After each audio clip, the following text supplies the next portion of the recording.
નમસ્કાર દર્શક મિત્રો, પીટીએન ન્યૂઝ સાથે હું કલ્પના અને સમાચારની શરૂઆત આજની હેડલાઇન્સથી। ભાજપના શાસનમાં નર્મદા કેનાલમાં પાણી ન છોડાતા પાટણ જિલ્લાના ખેડૂતોને રવિ પાક જોખમમાં મૂકતા ખેડૂતો પરેશાન બન્યા હોવાનો ચંદનજી ઠાકોરે આક્ષેપ કર્યા હતા।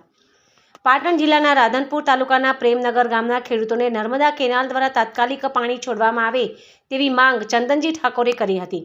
પાટણ જિલ્લાના રાધનપુરના પ્રેમનગરમાં ખેડૂતોને રવિ સિઝનમાં નર્મદા કેનાલ દ્વારા પાણી ના છોડાતા ભારે હાલાકીનો સામનો કરવો પડી રહ્યો છે, જેને લઈને સિદ્ધપુરના પૂર્વ ધારાસભ્ય ચંદનજી ઠાકોરે તાત્કાલિક ધોરણે નર્મદા કેનાલમાં ખેડૂતો માટે પાણી છોડવામાં આવે તેવી માંગ કરી હતી। અને વધુમાં ચંદનજી ઠાકોરે જણાવ્યું હતું કે ભાજપ દ્વારા વારંવાર ઉત્તર ગુજરાતના ખેડૂતો સાથે અન્યાય કરવામાં આવી રહ્યો છે। રાધનપુર તાલુકાના પ્રેમનગર ગામના ખેડૂતોએ તંત્રની બેદરકારી સામે ઉગ્ર વિરોધ પ્રદર્શન કરવા મજબૂર બન્યા છે।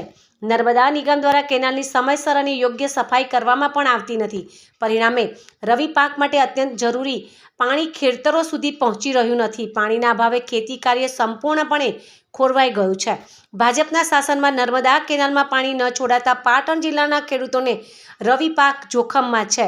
જો તાત્કાલિક ધોરણે પાણી છોડવામાં નહીં આવે તો ખેડૂતોને સાથે રાખીને ઉગ્ર આંદોલન કરવામાંની પણ ચીમકી સિદ્ધપુરના પૂર્વ ધારાસભ્ય ચંદનજી ઠાકોરે ઉચ્ચારી છે।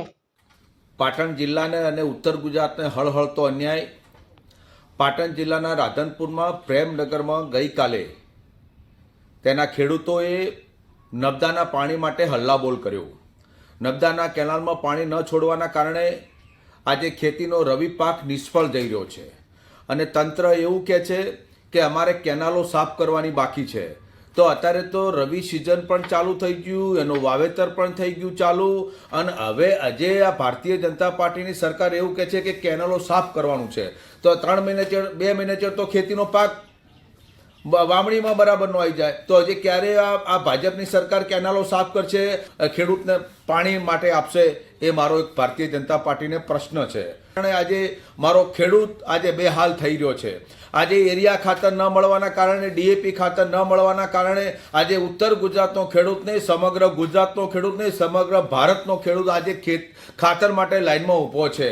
અને સરકારે હમણાં ટૂંક સમય પહેલાં એક પરિપત્ર કર્યો છે કે ઉત્તર ગુજરાતના ખેડૂતોને, સમગ્ર ગુજરાતના ખેડૂતોને 10 કલાક વીજળી આપીશું। સરકારની આ લોલીપોપ, સરકારની આ મનસા અને ભારતીય જનતા પાર્ટીની આ નીતિ જે પ્રમાણે જે રહી છે એમાં 10 કલાક વીજળી પુરવઠો અમુક વિસ્તારોમાં આપવામાં આવે છે અને અમુક વિસ્તારોમાં વીજળી પુરવઠો 10 કલાક આપવામાં આવતો નથી।